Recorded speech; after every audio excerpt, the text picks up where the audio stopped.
Hi, welcome to the Silent Avenger channel. If you're enjoying the content, please consider giving it a like and sharing your thoughts in the comments.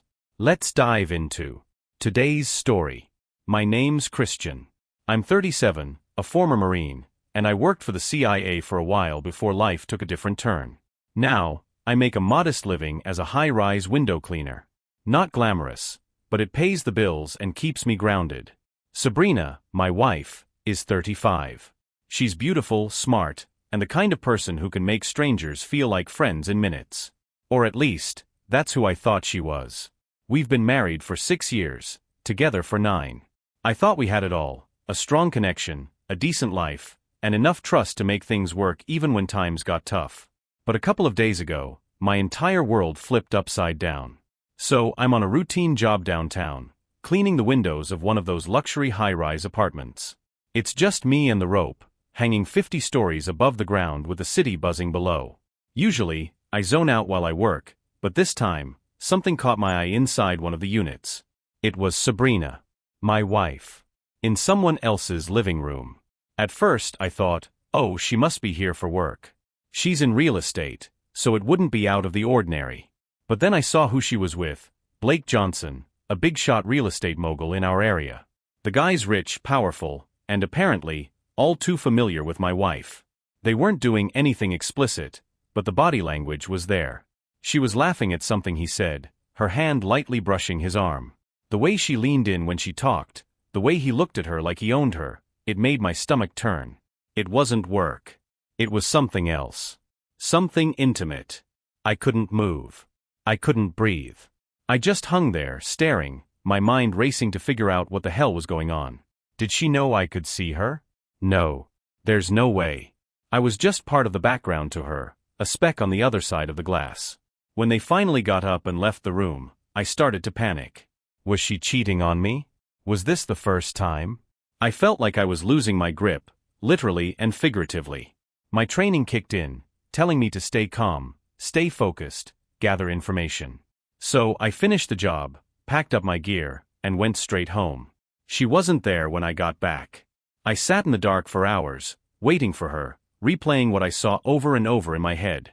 By the time she came through the door, I was exhausted and barely holding it together. "Hey babe," she said, acting like it was just another day. Like she hadn't been cozying up to Blake freaking Johnson. I didn't confront her right away. I couldn't. I needed time to think, to process, to figure out my next move. The Marine in me wanted to charge in head first, but the operative in me knew better. This wasn't just about my pride, it was about my safety. Something about this felt bigger, darker. So now I'm here, trying to make sense of it all. I don't know if I'm ready to hear what you all think, but I need to figure out my next steps. Do I confront her? Do I dig deeper? Or am I just losing my mind, reading too much into what I saw? All I know is, something's not right. And I'm not going down without a fight. I couldn't sleep that night. Every time I closed my eyes, I saw her in that room with Blake, her smile, her body language. It didn't matter how much I told myself I might be overthinking it.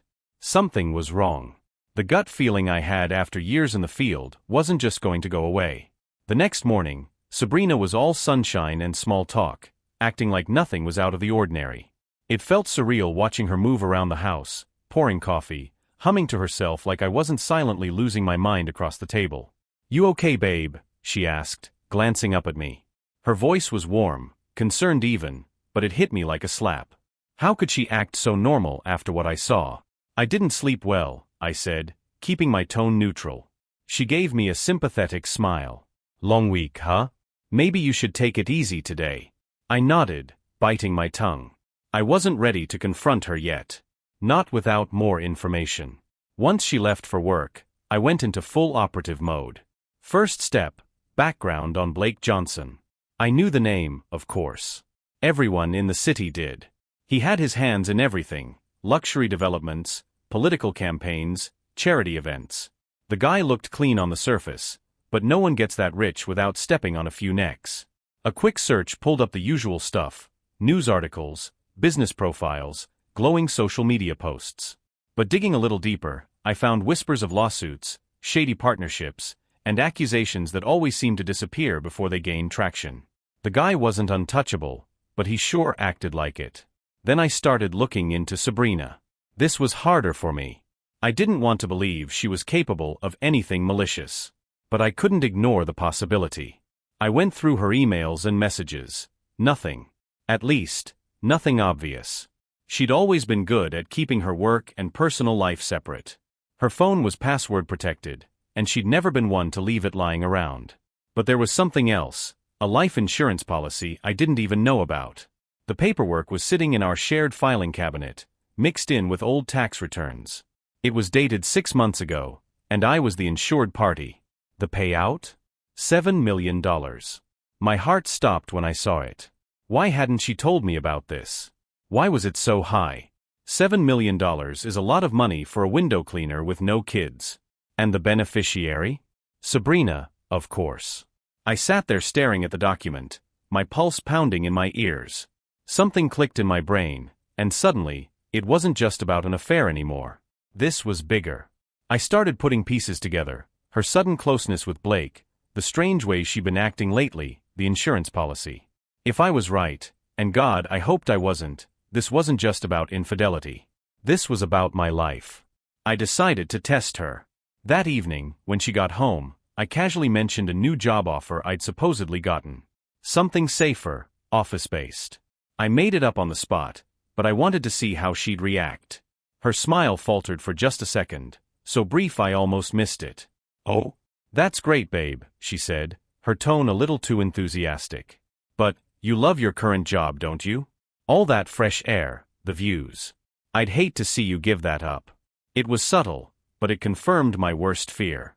She didn't want me to stop working high above the city, dangling from ropes. Because that's where the danger was. I didn't let on that, I noticed. I nodded along, pretending to take her advice seriously, but inside, my mind was spinning. I needed to know more. If Sabrina and Blake were planning something, if they were planning to kill me, I had to stay a step ahead. So I did what I'd been trained to do. I started watching her. And what I saw, it only made me more certain. Over the next few days, I kept a close eye on Sabrina. Not in an obvious way, just enough to piece together her routine, the calls she made, the places she went. She had no idea I was onto her. She stuck to her usual schedule for the most part. Gym in the mornings, work at the agency, the occasional lunch with friends. But one thing stood out, she started working late more often. At least twice that week, she came home hours after she normally would, giving some excuse about last-minute meetings or a client being indecisive. The first time, I let it slide. The second time, I followed her. She didn't know I was there, of course. Years of training had taught me how to tail someone without getting caught. She left the office around 6:30 p.m., dressed like she'd just walked out of a magazine shoot, heels, fitted blazer, perfect hair. Definitely not her usual, "I've had a long day" look. Instead of heading to a client's property or one of her usual haunts, she drove to an upscale bar on the west side of town. I parked a block away and waited, watching from the shadows as she walked inside. Blake Johnson was already there, sitting in a private booth near the back. I couldn't hear their conversation from where I was, but their body language said it all. She leaned in close, her hand brushing his arm again, just like I'd seen in that high-rise apartment. They were comfortable with each other, intimate in a way that made my chest tighten. But what really set me off was when Blake slid a folder across the table. Sabrina opened it, scanned the contents, and nodded. Her expression shifted, serious and focused, as if they were discussing business. Whatever was in that folder, it wasn't about real estate. I couldn't stay much longer without risking being spotted, so I left before they did. On the drive home, I couldn't shake the feeling that I'd just seen the tip of the iceberg. When Sabrina got home later that night, she was all smiles again, acting like everything was fine.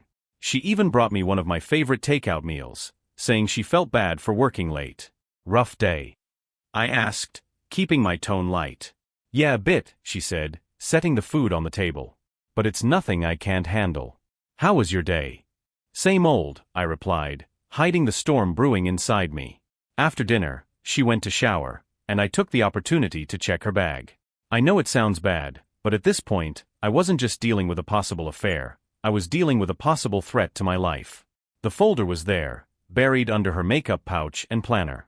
I pulled it out carefully and flipped through the contents. It was a detailed schematic of a high-rise building. My high-rise. The one I'd been assigned to clean next week. The drawings were marked up with notes in Blake's handwriting, highlighting weak points in the rigging system, the same system I'd be trusting with my life. My blood ran cold. This wasn't just paranoia anymore. This was real. I heard the water shut off in the bathroom, so I quickly put everything back the way I found it. My hands were shaking as I sat on the couch, pretending to scroll through my phone. When Sabrina came out, wrapped in a towel, she kissed me on the cheek and said, "I'm so lucky to have you." I forced a smile, but inside I was screaming. Lucky? No, Sabrina. You're not lucky. You're caught. Now, I needed a plan. A way to protect myself and expose whatever she and Blake were planning. Because if I didn't act fast, I had a feeling I wouldn't survive that high-rise job. That night, I barely slept. My mind raced with possibilities, plans, and contingencies. If Sabrina and Blake were planning to sabotage my rigging, I couldn't just wait around for them to make their move. I needed proof, something solid to take to the authorities. But I also needed to protect myself, and to do that, I'd have to play their game without tipping them off. The next morning, Sabrina was as chipper as ever, sipping her coffee and scrolling through her phone while I silently studied her. It was eerie how normal she seemed, as if she wasn't actively plotting my death. "You working on the new high-rise next week?" she asked casually, looking up from her phone. "Yeah," I said, keeping my tone even. "Why?" "No reason," she said with a smile. "Just wondering if you'll get one of those killer views again. You should take a picture for me." The way she said "killer views" made my stomach twist, but I nodded like nothing was wrong. "Sure, I'll snap a few for you." After she left for work, I made my move. First, I contacted my supervisor and asked for a favor. "Hey, something's come up. Can you assign me a partner for next week's job? Just a safety thing." "Sure," he said. "I'll pair you with Luis. Everything okay?" "Yeah," I lied. Just being cautious. Luis was one of the few guys on the team I trusted completely. If something went wrong, he'd have my back. Next, I visited the company that handled our rigging equipment. They didn't think much of it when I asked to inspect the gear ahead of time. It was standard protocol to check everything before a big job. What wasn't standard was the hidden camera I installed inside the primary pulley system. If someone tampered with it, I'd know. By the time Sabrina got home that evening, I'd already set everything in motion. She didn't suspect a thing as we sat down to dinner, chatting about mundane topics like weekend plans and her latest work drama. "What about you?" she asked. "Any big jobs coming up?" I hesitated for half a second before answering. "Yeah, just the usual stuff. Should be an easy week." She smiled, but there was something behind it, something calculating. "Good to hear. I worry about you sometimes, you know." "Don't," I said, forcing a smile of my own. "I've got it under control." The next few days were a blur of preparation. I tailed Sabrina when I could, watching her meet with Blake in increasingly secluded locations. Once I saw her hand him a set of keys that looked suspiciously like the spares to my work van. By now, I was certain they were planning to sabotage my equipment, but I still didn't know how or when. That changed 2 nights before the job. Sabrina went to bed early, claiming she had a headache. While she was asleep, I slipped her phone out of her purse and used a program to mirror it to mine. It was risky, but worth it. Within minutes, I had access to her messages. And that's when I saw it. A text thread with Blake. "Blake, it's all set. The rig will fail once he's midway up. Sabrina, are you sure it'll look like an accident?" Blake, "Positive. The insurance will pay out, no questions asked." Sabrina, "Good. He can't know anything's wrong until it's too late." I sat there, staring at the screen, my hands trembling with rage. They'd planned every detail, down to the timing of the failure. This wasn't just a hunch anymore, this was a murder plot. But now, I had the upper hand. I had their words in writing. The next day, I made one last move to secure my plan. I visited a friend from my CIA days, a tech guy named Ryan who owed me a favor. I handed him Sabrina's phone and said, "I need you to clone this, pull the deleted messages, and track the location of anyone she's contacted in the last month." Ryan didn't ask questions. "Give me 24 hours, he said. By the time I walked out of his workshop, I had everything I needed to turn the tables. Sabrina and Blake thought they were in control. They thought they could make me disappear without a trace. but they didn't know who they were dealing with. I was ready. Now, it was time to see who would fall into whose trap. The morning of the high-rise job came quickly. I'd spent the previous night going over my plan, every step, every contingency. There was no room for error, not when my life was on the line. Sabrina was already up when I came downstairs. She was unusually calm, sipping her coffee and scrolling through her phone like it was any other day. "You heading out early?" she asked, her tone casual. "Yeah," I said, grabbing my bag. "Big job today." She smiled, but it didn't reach her eyes. "Be careful, okay?" "Always," I replied, forcing a smile back. As I drove to the site, my heart pounded, not with fear, but with anticipation. I wasn't just walking into their trap, I was springing my own. When I got to the high-rise, Luis was already there, going through the equipment checks. I trusted him, but I still double-checked everything myself. The rigging looked fine on the surface, but I knew better than to rely on appearances. The hidden camera I'd installed earlier was still intact, and I activated it from my phone. "Something wrong?" Luis asked, noticing how meticulous I was being. "Just a hunch," I said. "Let's keep our eyes open today." Luis didn't question it.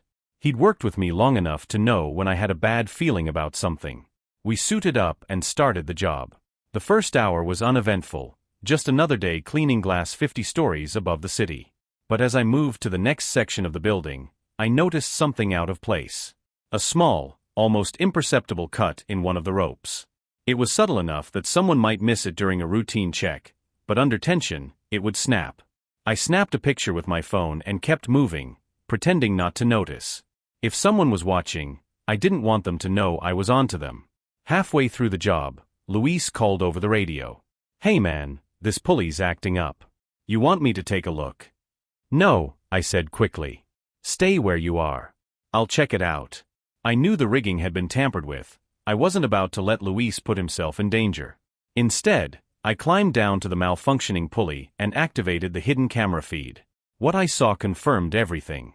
The night before, someone had accessed the equipment and swapped out key components with faulty ones. And by someone, I meant Blake. The camera caught him in the act, wearing gloves and a smug grin as he worked. I felt a surge of anger but pushed it down. This wasn't the time to lose my cool. After finishing the job without incident, thanks to my precautions, I packed up and headed back to my car. Luis was none the wiser, which was exactly how I wanted it. As I sat behind the wheel, I checked my phone. Ryan had sent me a message. Pulled all the deleted texts. Also got a location for Blake's burner phone. It's pinging from a warehouse on the east side. Looks like he's there now. A warehouse. Perfect. I drove across town, my hand steady on the wheel despite the storm brewing inside me. I parked a few blocks away and approached the building on foot, blending into the shadows like I'd done countless times before.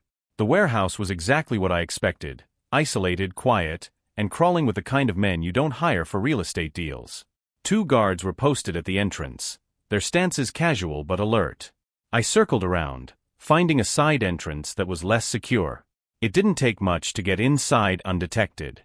Once inside, I spotted Blake immediately. He was standing near a table covered in blueprints, his back to me as he talked to one of his goons. "He won't know what hit him," Blake was saying. "By the time they realize it wasn't an accident, Sabrina will have the money, and we'll be long gone." I took out my phone and started recording. "Yeah, but what about the window guy?" one of the goons asked. "What if he's got backups?" Blake laughed. "Christian? Please. He's just a grunt. He doesn't even see it coming." I smiled to myself, staying hidden in the shadows. "Oh Blake, if only you knew." I'd heard enough. With the evidence I needed, I slipped back out of the warehouse and called an old contact in law enforcement, Detective Mark Lewis, someone I'd worked with during my CIA days. "Mark, it's Christian," I said. "I've got something big, but I need your help." "Name the time and place," he replied without hesitation.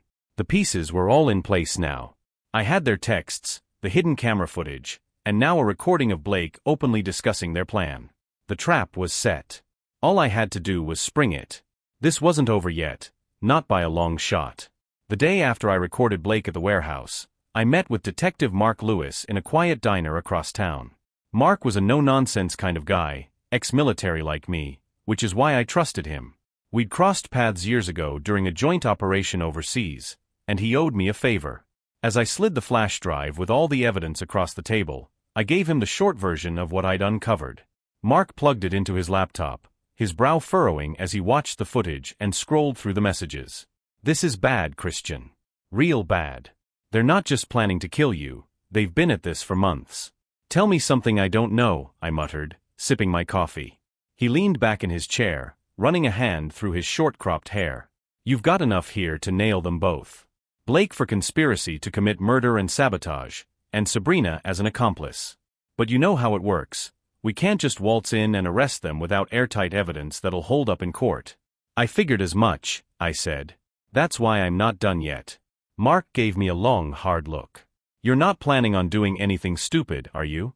"Nothing you'd have to arrest me for," I said with a faint smirk. He sighed, clearly not reassured. "Fine.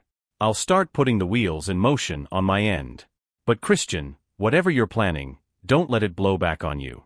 You're walking a fine line here." "Don't worry, Mark. I've got this under control." The truth was, I didn't feel entirely in control. The more I uncovered, the more personal it became. This wasn't just about survival anymore, it was about betrayal. Sabrina hadn't just been plotting with Blake, she'd been pretending to love me, to care about me, while secretly planning my death. That cut deeper than I expected. After leaving the diner, I drove home, my mind racing with what needed to happen next. I had to keep playing the role of the oblivious husband while quietly dismantling their plan piece by piece. That night, Sabrina was in an unusually good mood. She'd made dinner, something she rarely did anymore, and poured us both glasses of wine.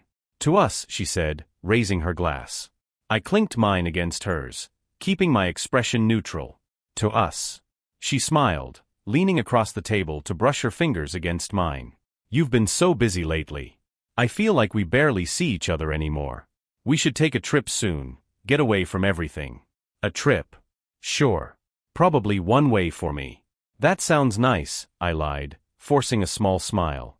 After dinner, while Sabrina was in the shower, I quietly checked her phone again. There was a new text from Blake. "Blake, tomorrow night. I've got the final piece of the plan. Meet me at the usual spot." I stared at the message, my heart pounding. Tomorrow night. Whatever they were planning, it was happening soon. I knew I couldn't confront her yet. I needed to let them feel like they were still in control, let them think their plan was working. But I also needed to prepare for the worst. The next day, I made a call to Ryan, my tech-savvy friend. "I need a live tracker on Sabrina's car," I said. "No problem," he replied. "You'll have it by tonight." By the time Sabrina left for her meeting with Blake the following evening, I was ready. I tailed her car from a safe distance, watching the live tracker on my phone to make sure I didn't lose her. She drove to an upscale restaurant on the outskirts of town, the same one they'd met at before. I parked a block away and slipped inside, keeping to the shadows. Sabrina and Blake were seated in a private booth near the back, their heads close as they spoke in hushed tones. I couldn't hear everything, but I caught enough. "Blake, once it's done, we'll leave the city. Start fresh." "Sabrina, what about the police? What if they suspect something?" "Blake, they won't. We've covered our tracks. By the time they figure it out, we'll be long gone." I clenched my fists, forcing myself to stay calm. They were so confident, so smug, as if my life was just a minor obstacle in their grand plans. After they left the restaurant, I followed them to the warehouse. I stayed hidden outside, watching as Blake handed Sabrina a small black case. "This is it," he said. "It'll fail when he's at the top. No one will question it." Sabrina hesitated, looking down at the case. For a moment, I thought I saw doubt on her face, hesitation, maybe even guilt. But then she nodded, clutching the case tightly. "Let's finish this," she said. I recorded the whole exchange, my anger bubbling under the surface. It was almost time to spring my trap, but not yet. I needed to make sure they both went down, and that neither of them saw it coming. As I drove home that night, I couldn't help but wonder if Sabrina ever loved me at all. But then again, maybe it didn't matter anymore. What mattered now was making sure she and Blake never got the chance to hurt me, or anyone else again. By the time I got home that night, the lines were fully drawn. Sabrina and Blake thought they had everything in place to eliminate me, but what they didn't realize was that I was already 10 steps ahead. The black case Blake gave Sabrina was the final piece of their plan, but it was also the last piece I needed for mine. I had recorded their conversation, captured the exchange, and knew exactly what they were planning.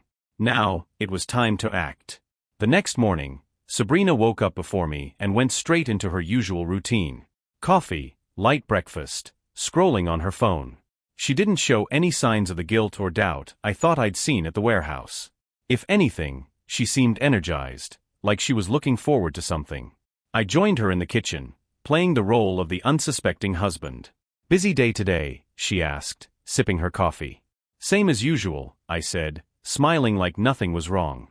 "You? Not too bad. Just the usual work stuff," she replied with a shrug. "What time do you think you'll be home tonight?" "Probably late," I said, knowing full well she was counting on it.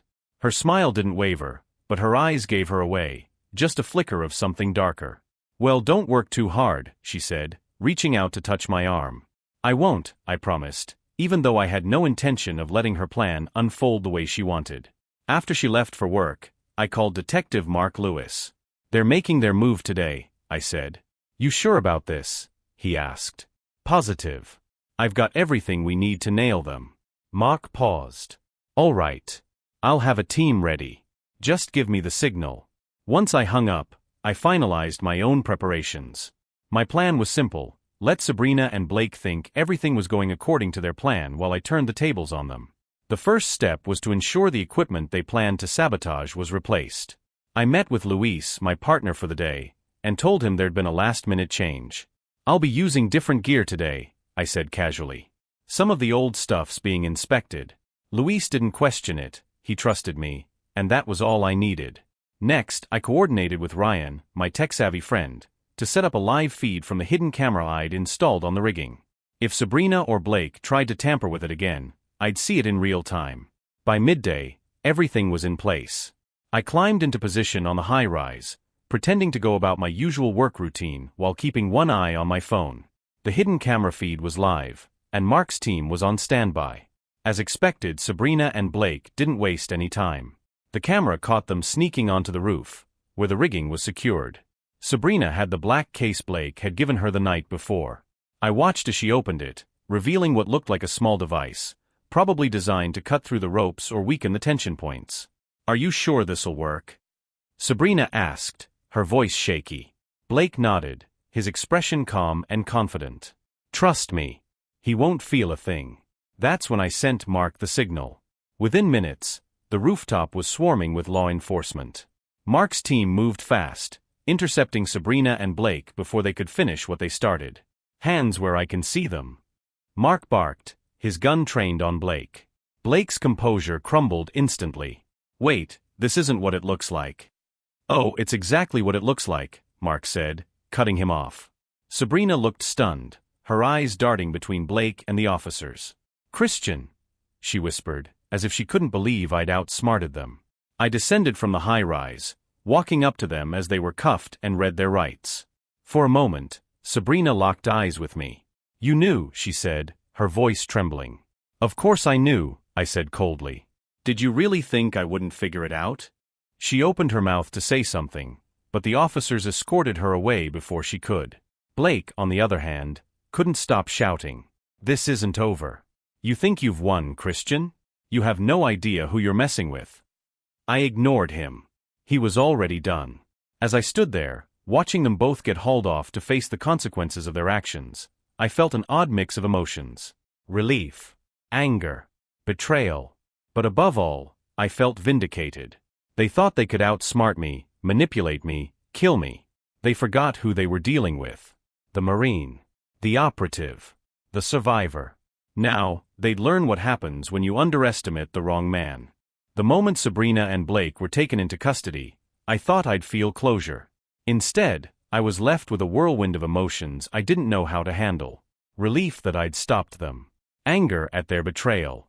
But most of all, disbelief that the woman I had loved for 9 years was capable of something this cold-blooded. Detective Mark met me back at the precinct a few hours later.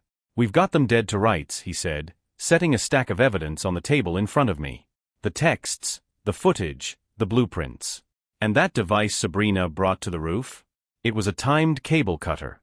State of the art. No doubt about what they were planning. I nodded, feeling the weight of it all settle on my shoulders. What happens now? I asked. Blake's lawyers will come out swinging, no question, Mark said. He's got the money to drag this out as long as he can. But with the amount of evidence we have, it's not looking good for him. Sabrina. Well, her case is a little more complicated. How so? Mark hesitated. Her defense is already shaping up to be that Blake manipulated her. That she didn't have a choice. That she was scared of him. It's not uncommon in cases like this. I let out a bitter laugh. Scared of him? She was an active participant in this. She had every opportunity to walk away, to come to me and tell me the truth. Instead, she chose to help him. I hear you, Mark said. But the courts might see it differently. We'll do everything we can to prove her culpability. I nodded, though it felt hollow. Sabrina's actions spoke for themselves, but I knew how easy it was for people like her to twist the narrative. After Mark left, I sat in my car outside the precinct for what felt like hours. My phone buzzed with notifications. Friends, colleagues, people checking in after hearing the news. But I couldn't bring myself to answer any of them. Instead, I drove home. The house was quiet, too quiet. Sabrina's things were still everywhere, her shoes by the door, her coat on the rack, the perfume bottle on the dresser that used to drive me crazy in the best way. I walked through the house, room by room, taking it all in. The life we'd built together. The life she'd been willing to destroy for money and some twisted alliance with Blake Johnson. In the bedroom, I found a framed photo of us from our honeymoon in Costa Rica. We were on the beach, arms around each other, smiling like we didn't have a care in the world. I stared at it for a long time before finally setting it face down on the nightstand. I didn't sleep much that night. Every time I closed my eyes, I saw her face, first smiling at me, then staring coldly as she plotted my death. The next morning, I got a call from Mark. "Christian, we've hit a snag," he said. "What now?" I asked, already bracing for bad news. "Blake's lawyer is claiming the evidence was obtained illegally," he said. "They're trying to get it thrown out." My grip tightened on the phone. "Illegally? How?" "We followed every protocol. They're saying the hidden camera you installed on the rigging was a violation of privacy," Mark explained. "It's a long shot, but with Blake's resources, they could make it stick." "And Sabrina?" "She's already talking," Mark said, claiming she was coerced into the whole thing. "She's blaming Blake for everything." Of course she was. I hung up, pacing the living room as I processed the latest twist in this nightmare. Blake was trying to wiggle out of this with his money and lawyers, and Sabrina was throwing him under the bus to save herself. I knew I had to be ready for anything. This wasn't just a fight for justice anymore. It was a fight to make sure they didn't get away with what they'd done. Later that day, I started reaching out to my contacts. People I'd worked with in the Marines, in the CIA. People who owed me favors or just hated guys like Blake Johnson. If Blake wanted a war, I'd give him one. And if Sabrina thought she could walk away from this unscathed, she was about to learn how wrong she was. This wasn't over. Not by a long shot. After the call with Mark, I knew it was time to take matters into my own hands. I wasn't about to sit back and let Blake's high-powered lawyers twist the truth or watch Sabrina paint herself as some helpless victim. I'd seen too much, heard too much, to let either of them walk away unscathed. The first step was Blake. He might have been trying to shield himself with lawyers and money, but every man has a weakness. I started digging into his background, going further than I had before. Business records, old lawsuits, even whispers from people who had worked with him. What I found painted a picture of a man who was a lot sloppier than he liked to appear. Shell companies used to funnel money offshore, bribery accusations buried under NDAs, and a handful of people willing to talk once I made it clear that I wasn't the kind of guy they wanted to cross. One of them, a former employee Blake had fired years ago, mentioned something particularly interesting. "You ever hear about that lake house of his?" the man said over the phone, his voice hushed. "Lake house?" I asked. "Yeah, upstate. Real secluded. Word is he takes people up there to have private meetings. A lot of shady deals went down there. Wouldn't surprise me if he's hiding something big." It was a lead, and I wasn't about to ignore it. I made the drive upstate early the next morning, arriving at the lake house just as the sun was rising. The place was exactly what I expected, massive, isolated, and surrounded by tall trees that blocked any view from the road. The front door was locked, But that wasn't a problem. A quick pick, and I was inside. The place was pristine, almost sterile, like it was more for show than for living. But the real treasure was in the basement. Behind a locked door, I found what I'd been looking for, a safe. It didn't take long to crack it, and what I found inside was enough to make me grin despite the situation. Stacks of cash, a few hard drives, and a folder marked private filled with documents. Among them, evidence of bribes paid to city officials, property deals that were clearly illegal, and even photos of Blake with people he definitely didn't want to be associated with. I snapped pictures of everything, then carefully put it all back where I found it. I didn't take the evidence. It was better to let Blake think it was safe. For now. But this was more than enough to put the pressure on him. Next, I turned my attention to Sabrina. I knew she'd been talking to the police, trying to sell her story about being manipulated by Blake. But I also knew Sabrina better than she thought. She wasn't the type to leave loose ends, which meant there had to be something tying her more deeply to this conspiracy. I went through every corner of our house that night, closets, drawers, even the attic. It wasn't until I checked the lining of one of her designer handbags that I found what I was looking for. A burner phone. The phone was password protected, but that was child's play. Within minutes, I was scrolling through her messages, and what I found made my stomach churn. Texts between her and Blake, spanning months. Plans, updates, discussions about the insurance policy. But what really got me were the messages that showed Sabrina wasn't just along for the ride. She'd been the one pushing Blake to act faster. Sabrina, we can't keep waiting. He's getting suspicious. Blake, relax. We have to be patient. Sabrina, no. The longer we wait, the more dangerous this gets. He's smarter than you think. That one hit hard. She knew. She knew I was catching on, and instead of backing out, she'd pushed harder. I backed up everything on the phone and slipped it back into her bag. This was the nail in her coffin. She couldn't spin this as coercion or manipulation. She was a full partner in the plot. By the time I finished, it was close to midnight. I sat in the dark living room, staring at the evidence I'd gathered, and let myself feel the weight of it all. Blake was going to pay. Sabrina was going to pay. But I wasn't done yet. I had one more move to make, one that would ensure they couldn't talk their way out of this. This wasn't just about exposing the truth anymore. It was about making sure the world knew exactly who they were and what they had planned. It was time to destroy the lives they tried to build on the back of my death. The next morning, I sent the evidence from Sabrina's burner phone to Detective Mark. The texts were the final nail in her story about being manipulated. Mark called me an hour later. "This changes everything," he said. "Her lawyers are going to have a hard time spinning this." Good work, Christian. But Blake was still a problem. I'd rattled his cage, but I needed to push harder. I anonymously leaked details about his illegal deals and bribery scandals to a couple of local journalists. It didn't take long before headlines started popping up, questioning his reputation.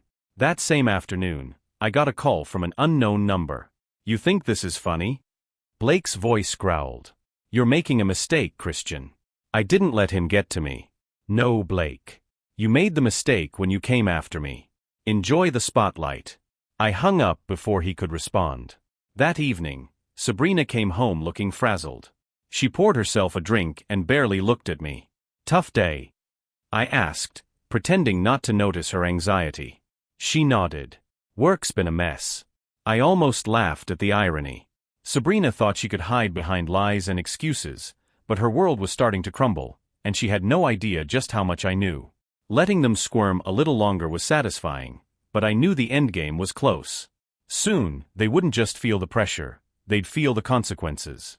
The next morning, the headlines about Blake's corruption were everywhere. Articles laid out the shady deals, offshore accounts, and questionable connections. I could picture him sitting in his office, watching his empire start to crack. Around midday, I got another call from Mark. "We've got Blake on the ropes," he said. "He's lawyered up, but with the heat from the press and the evidence you handed over, it's only a matter of time before he slips up." "And Sabrina?" "She's starting to unravel too." "What do you mean?" I asked. "She's been asking for a deal," Mark said, "claiming she'll give us more on Blake if we cut her some slack. Problem is, she doesn't realize how much we already have on her." The thought of Sabrina trying to save herself by turning on Blake didn't surprise me. Loyalty was never her strong suit, apparently. That evening, she came home looking more on edge than ever. "You okay?" I asked, feigning concern. "Just a lot going on," she said quickly, avoiding eye contact. I watched her closely as she sat down with her phone, texting furiously. I didn't need to see the screen to know she was scrambling to figure out how much trouble she was in. That night, while she slept, I checked her phone again. There it was, messages to Blake, frantic and desperate. "Sabrina, we need to talk. Everything's falling apart. Blake, keep your mouth shut, and I'll handle it. Sabrina, you said this would work. Now I'm the one in the crosshairs." Her fear was palpable, and for once, it felt like justice was catching up with her. But I wasn't done. I needed to keep pushing until there was no escape for either of them.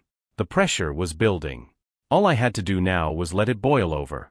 By the next day, things were spiraling fast, for them, not me. Blake's shady dealings had reached the mainstream media, and Sabrina was visibly unraveling at home. She'd started pacing around the house, mumbling excuses about work stress. I could see the cracks forming. That afternoon, Detective Mark called again. "Blake just made a move," he said. "We think he's trying to liquidate his assets. Looks like he's planning to skip town." "Perfect. Let him run," I said. "It'll only make him look guiltier." "And Sabrina?" Mark asked. "She's folding, just like we expected," I said. "She knows it's over." That night, Sabrina sat across from me at dinner, barely picking at her food. She looked up suddenly, her eyes glassy. "Christian," she said, her voice trembling. "Have I ever let you down?" I put my fork down, keeping my expression calm. "Why do you ask?" She shook her head quickly. "No reason. Just wanted to hear it from you." The guilt was eating her alive, and she didn't know how to face me. Later, when she thought I was asleep, I heard her crying quietly in the bathroom. Part of me wanted to confront her right there, demand to know what she thought she was accomplishing by playing the victim. But I didn't. Not yet. Instead, I stayed focused. The dominoes were falling. Blake was panicking, and Sabrina was cornered. Soon, neither of them would have anywhere left to hide. The game was almost over, and I was ready for the final move. The day after Sabrina's breakdown, I got a text from Mark. "We've tracked Blake. He's holed up at a private airstrip, prepping to leave." It was exactly what I'd been waiting for. Blake was trying to run, and Sabrina's desperation only confirmed she knew the walls were closing in. That evening, Sabrina barely said 2 words to me. She seemed distracted, her hands shaking as she scrolled through her phone. "You sure you're okay?" I asked, masking my satisfaction. She nodded quickly. "Just tired. Long day." She didn't realize I already knew her next move. She wasn't just afraid of Blake being caught, she was terrified of what he might say to save himself. This was it. The noose was tightening, and neither of them had any way out. The finish line was in sight.